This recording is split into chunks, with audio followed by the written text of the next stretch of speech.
شان حبیب الرحمن کی قسط نمبر 7 آج شروع کی جائے گی۔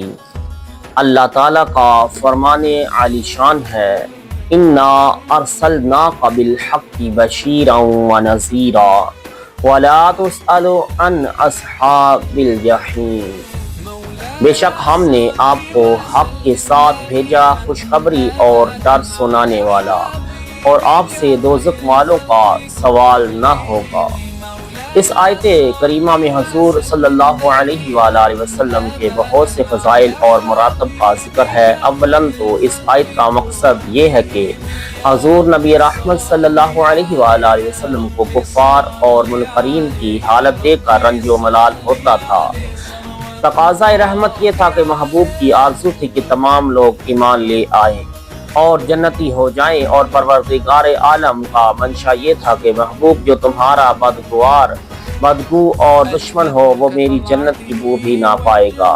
کفار کے کفر اور ضد کو دیکھ کر محبوب قلب پاک کی کو صدمہ پہنچتا تھا۔ تسکین خاطر کے لیے یہ آیت مبارکہ نازل فرمائی گی کہ اے محبوب، آپ کا فرض تھا تبلیغ فرمانا، وہ آپ نے بخوبی انجام دے دیا۔ اب آپ سے قیامت میں یہ سوال نہ ہوگا کہ یہ لوگ ایمان کیوں نہ لائے، آپ ان کے ذمہ دار نہیں ہیں۔ ایک تو یہی بڑی عظمت ہے کہ رب العالمین اپنے حبیب کا دل میلا ہونا، غمگین ہونا پسند نہیں فرماتا۔ اب آیت کو دیکھیے، پہلا جملہ یہ ہے کہ انا ارسلناک، ہم نے آپ کو بھیجا، جس سے معلوم ہوا کہ حضور نبی رحمت صلی اللہ علیہ وآلہ وسلم کی تشریف آوری خدائے قدوس کا تحفہ ہے بندوں کے لیے، اور سمجھ لو بادشاہی تحفہ تحفوں کا بادشاہ ہوتا ہے، تو تمام نعمت الہیہ میں یہ نعمت سب سے افضل ہے۔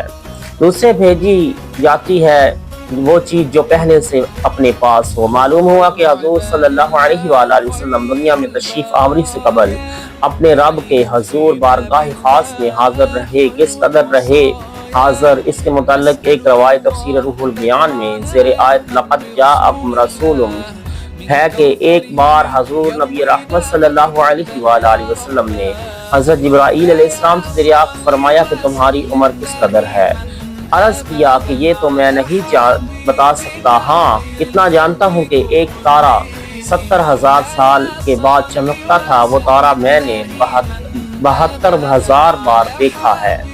ارشاد فرمایا وہ تارا ہم ہی تھے جو ذات بارگاہ خاص میں اس قدر حاضر ہو اس کے مراتب کا کیا پوچھنا۔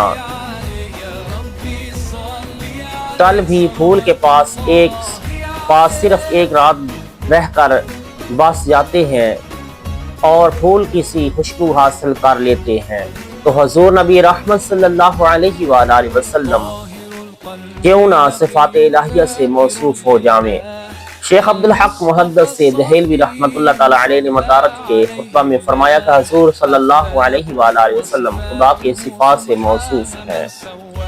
مشکات باب فضل ذکر میں فرمایا اولیاء اللہ خدا کی قوت سے تصرف کرتے ہیں۔ آگے فرمایا آپ خالی نہیں آئے بلکہ 3 چیزیں لے کر آئے، حق باتیں لے کر آئے، مومنوں کے لیے خوشخبریاں اور منکرین کے لیے عذاب کی خبر لائے۔